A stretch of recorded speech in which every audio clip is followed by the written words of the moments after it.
ये कहानी उस वक्त के बाद की है जब जेक सुली और नेटेरी ने पेंडोरा के बाकी नाविक के साथ मिलकर धरती से आए लोगों से अपने प्लेनेट को बचाने के लिए युद्ध किया और उन्हें हराकर वापस धरती पे जाने के लिए मजबूर कर दिया।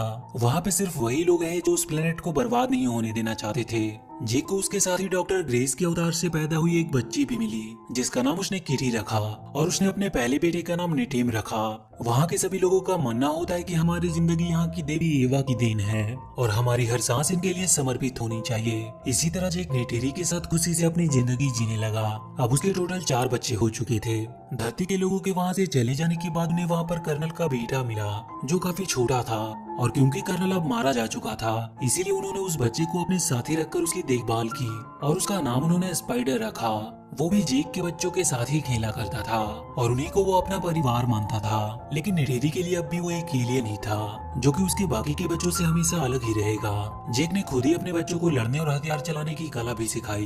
वो सब अपनी जिंदगी में काफी खुश थे।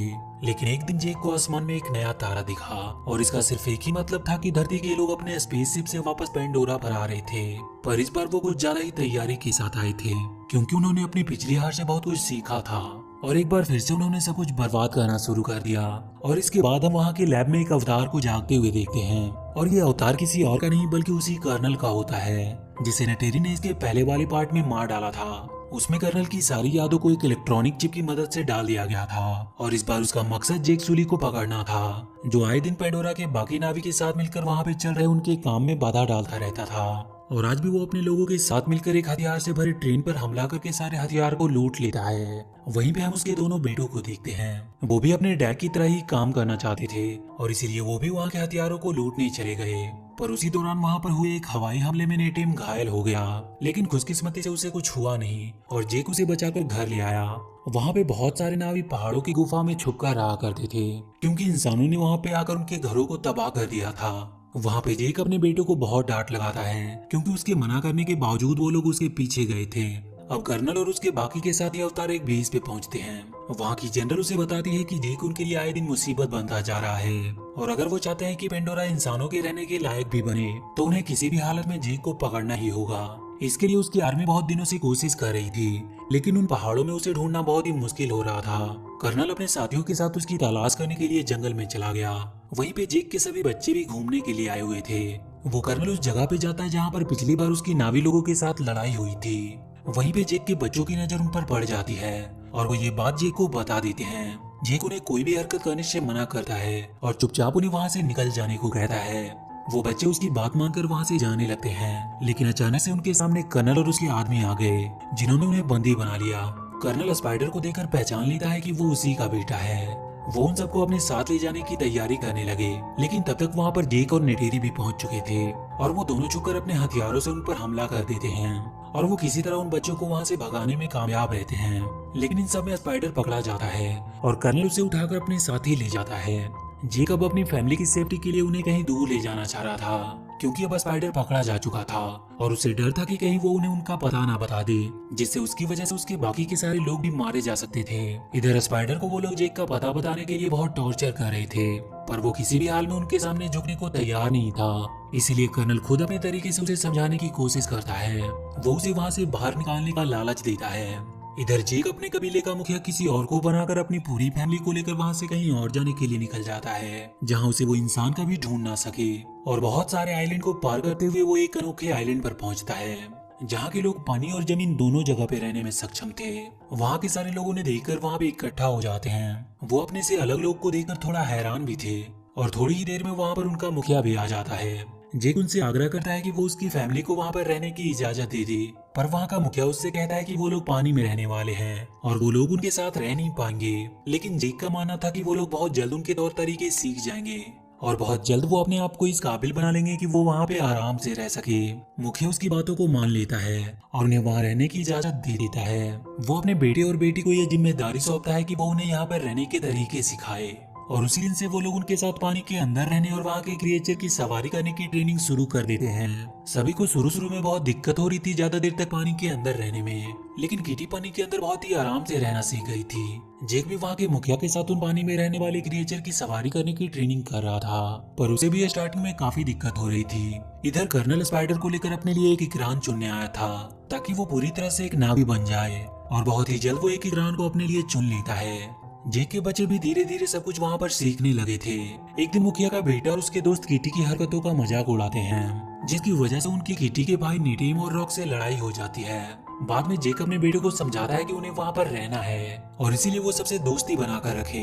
अगले दिन रॉक्स जाकर मुखिया के बेटे से माफी मांगता है और उसकी तरफ दोस्ती का हाथ बढ़ाता है, पर वो उसका दोस्त बनने का नाटक करते हुए उसे लेकर वो एक जगह पे आता है और उससे कहता है कि यहाँ पे वो लोग शिकार करते हैं। और जब रॉक्स वहाँ पे शिकार करने जाता है तो वो सब उसे अकेला छोड़कर वहाँ से चले जाते हैं। जैसे ही रॉक्स ने अपने तीर से वहाँ की एक मछली को मारा, वो देखता है कि वो वहाँ पर अकेला है और सभी लोग उसे छोड़कर जा चुके हैं। और तभी एक बड़ी सी मछली उसके ऊपर हमला करती है। वो अपनी जान बचाने के लिए वहाँ से भागने लगा और अपने आप को एक पत्थर के बीच में छुपा लिया, लेकिन अब उसकी सांसें खत्म हो रही थी, इसीलिए वो वहाँ से बाहर आने लगता है। लेकिन वो मछली एक बार फिर से उसके ऊपर झपटती है और वो जैसे ही उसे मारने वाली थी कि तभी एक बहुत ही बड़ी सी वेल आकर उस मछली को मार देती है। लेकिन रॉक्स की सांसें अब खत्म हो रही थी और वो डूबने लगता है। थोड़ी देर बाद जब उसकी आंखें खुली तो वो अपने आप को उसी वेल के ऊपर पाया।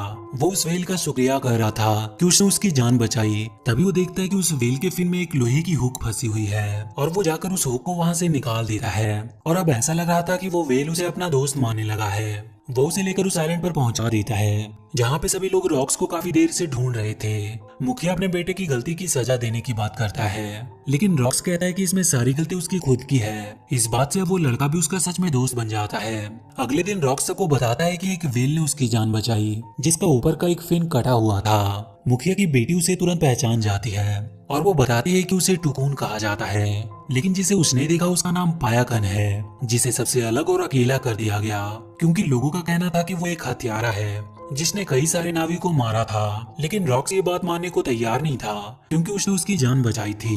वो वहाँ से सीधा पाइकन से मिलने गया और उससे पूछने लगा कि उसे सबसे अलग क्यों कर दिया गया।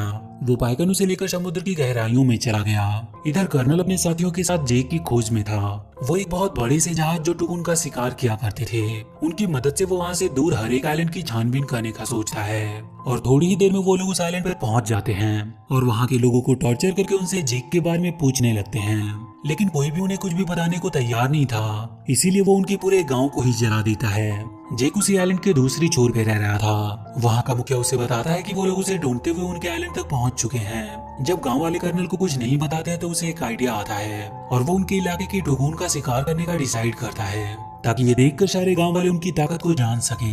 इधर रॉक्स पाइकन के साथ बॉन्ड बनाकर उसके बारे में जानता है कि उसे सबसे अलग क्यों किया गया। रॉक्स उसमें देख पाता है कि कैसे हंटर्स ने उन पर हमला किया था, जिसमें कई नावी और टुकुन मारे गए, लेकिन सबने उसे ही किलर समझा। इधर वो हंटर अपने आधुनिक मशीनों का इस्तेमाल करके बड़े से टुकुन को बड़े ही आसानी से मार गिराते हैं और उसे मारकर उसके अंदर से वो कोई फ्लूइड बाहर निकालते हैं, जिसके इस्तेमाल करने से इंसान की उम्र बढ़ती नहीं थी और इसीलिए वो काफी महंगा भी बिकता था। वो लोग उस टुकुन की लाश को उस आइलैंड के पास फेंक देते हैं, जिसे देखकर वहाँ के लोग काफी ज्यादा दुखी हुए क्योंकि वहाँ के रहने वाले सारे जानवर उनके परिवार के एक हिस्से की तरह ही थे।